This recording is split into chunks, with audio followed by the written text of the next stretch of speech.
Welcome back to the Excel VBA CRM System Series. So far we built client management, service tracking, communication history, task management, operational dashboard, and advanced workflow views and filtering. But there's still one major thing missing: time. A CRM should not just know who your clients are or what work needs to be completed. It also needs to know when that work needs to be done. In this video, we are building a complete scheduling and calendar workspace directly into our CRM. We'll be able to schedule meetings, follow-ups, projects, and operation activities while managing workload around an entire month from a single interface. Let's jump in. First, we insert a user form. We get rid of the caption and change the height to 570. We set the width to 580. Then we insert a label on top. That should be our title for the form.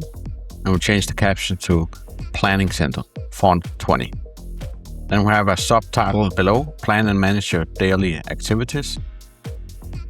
And now we start building the calendar with a drop down with month and a text box for year. Then we have a label that will display the month we're in. And then we have two command buttons that jumps back and forth from the month. 42 command buttons that will display the days in every month, depending on which month we're in. Below we have selected date and a frame where we display the selected date. And on the bottom we have a frame where we insert planned items on 3 columns. On top of the list box, we have title, client, and category. And then planned items equals 0. That dynamically will count how many planned items we have. Then we move things around and we insert a frame on the right.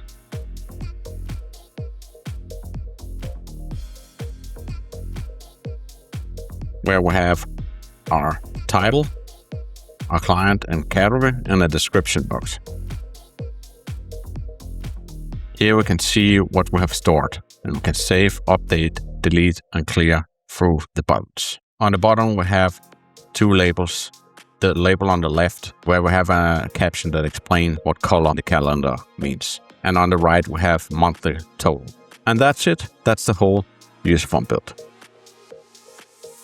Then we just need to change the user form name to FRM Planning Center, like so. So we can find it down here. Then we go to our CRM, copy paste one of the bottoms, and call this Planning Center, and change the bottom to BTN Planning Center. Double click and write FRM Planning Center .show, and that's it. Now we have a button here that launches the Planning Center form we just built. Before we jump into the code, if you want to follow along, there's a starter template you can download with the sheet structure and an overview over all our controls we're using in this user form. That's a good way to follow along in this video. Link is in the description. But a quick overview. We have our combo box for the month, CMB month, and our text box, TXT year. Then we have our label, LBL month, that dynamically changes when we select a month and a year. And then we have BTN previous or BTN PRV. And BTN next. Then we have our buttons here, BTN date 1 to 42. We have our label here that changes dynamically, and our list box, ST schedule.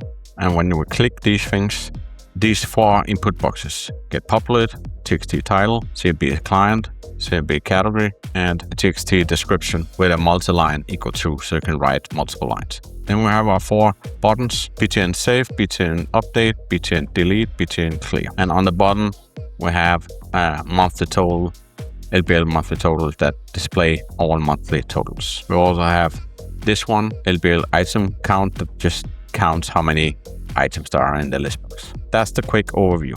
But again, there's a starter template with an overview of the controls and this sheet structure. Link is in the description. Let's jump into the CRM and go to the planning center. Now you can see we're in June and we can jump to July and it updates. It updates with the dates and we have activity in all the green boxes here. We don't have anything in the blue ones, but we have activity in the green ones.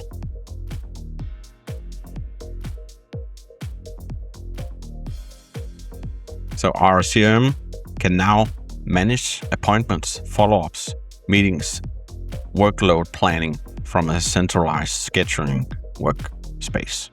Everything starts by loading clients, categories, the calendar, controls, and the current month review. And now we're going to take a look at the draw calendar, which is an important element of this build. Rather than manually managing dates, the CRM dynamically generates the calendar based on the selected month and year.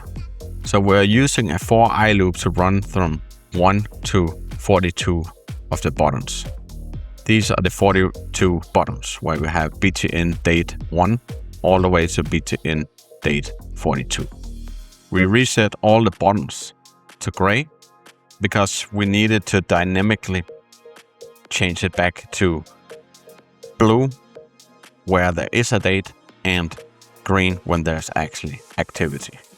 Then we draw the days from day counter 1 and set green with all the equal boxes that has planned items. So all the dates we draw from the sheet that is a match, the box will be turned in to green. So if this date equals selected date, then we set the button to orange, which we see here.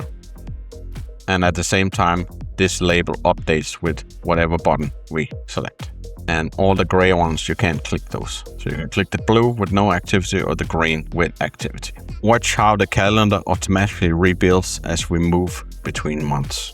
Every day is evaluated individually so the CRM can visually identify scheduled activity. And we do that by the colors, as I mentioned before.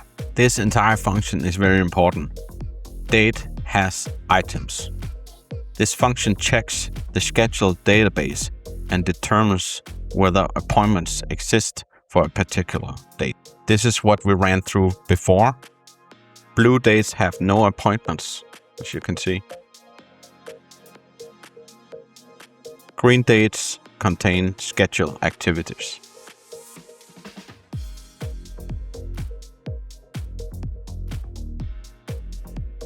And you can also have multiple schedule things.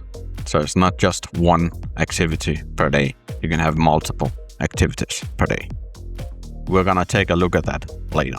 When a date is selected, the CRM stores the selected date and loads all reloaded schedule information. Each calendar cell is simple a button. Rather than writing date logic 42 times, every button calls the same select date procedure and passes its displayed day number into the calendar engine. The schedule list dynamically loads every appointment associated with the selected day. So here we have the elements. We have the title, we have the client name, and they have the category. And we also have a hidden schedule ID, so we can see which activities are connected to each date. And the label LBL item count, depending on how many items we have in the list box for that day. This is what we can see here. One item, we have a monthly check-in on the 24th of July. We can actually write one more thing. Let's say we have a follow-up meeting for the client.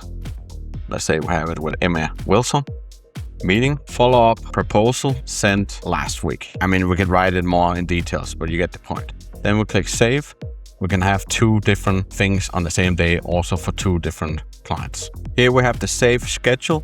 Appointments are linked directly to CRM clients while storing titles, categories, and scheduling details. That's what we just saw before.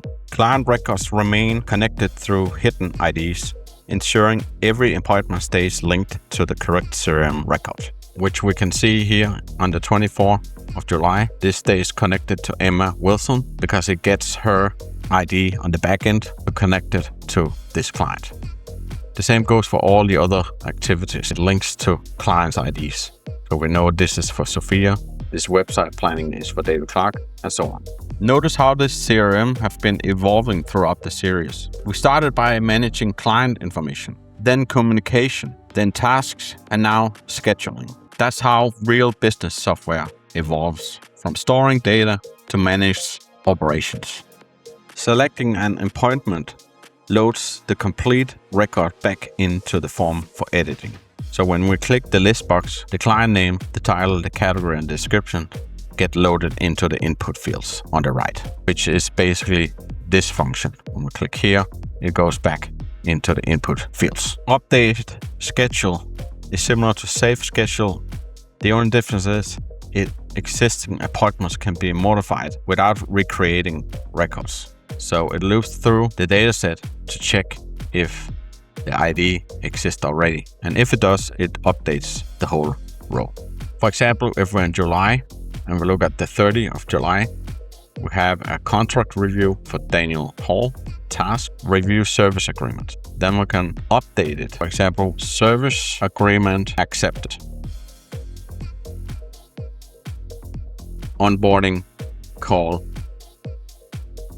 3rd of August. And then instead of clicking save, we click update.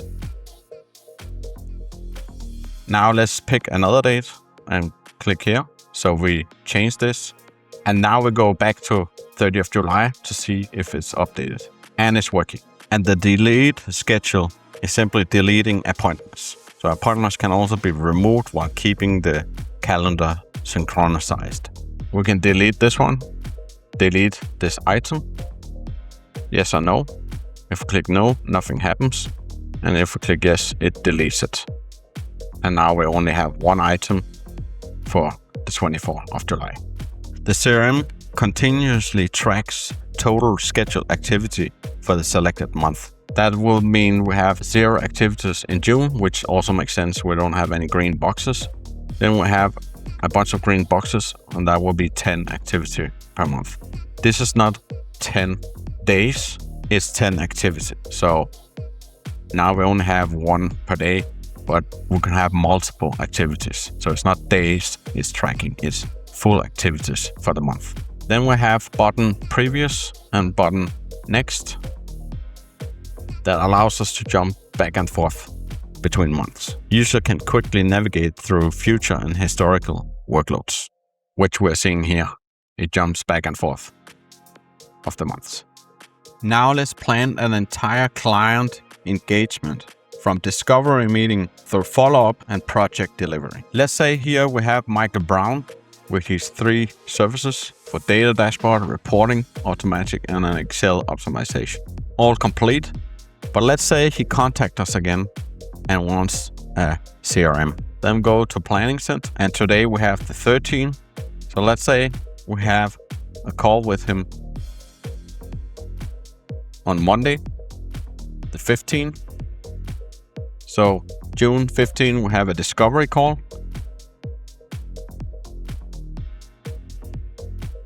A discovery meeting with Michael Brown.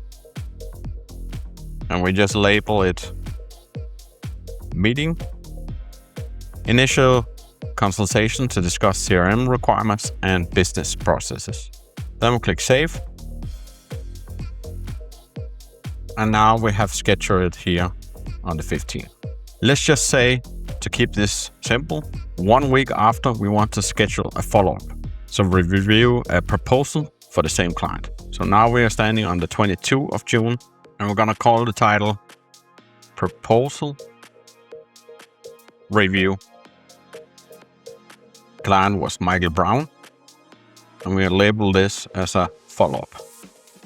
Reviewing proposal CRM solution, timeline, and implementation plan. Click save. And now we have 2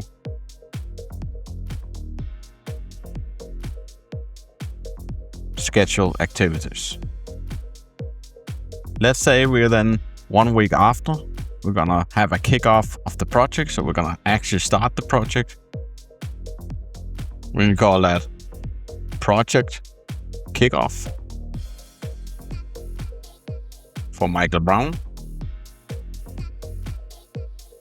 And we can select project and write begin CRM implementation and onboarding process. Click save. Schedule saved. And now you can see we have these 3 activity. That was the whole idea with this CRM planning. A quick small adjustment in our calendar. I made 7 labels on top, so we know the weekdays, Monday to Sunday. This is simple, just 7 labels you put on top. A small change, but very important. If you like this video, hit that like button and make sure to subscribe. More videos are coming and you don't want to miss out on what an amazing tool we're building here in this series. At this point, our CRM can manage clients, services, communication history, tasks, operations, workflows, and now scheduling. The system no longer just stores information. It's becoming a complete operation platform for managing day-to-day business activities. In the next part, we'll take another big step forward by adding document automation, including proposals, onboarding documents, and paperwork generated directly from the CRM data. If you're following along the series, thanks for watching, and I will see you in part 8.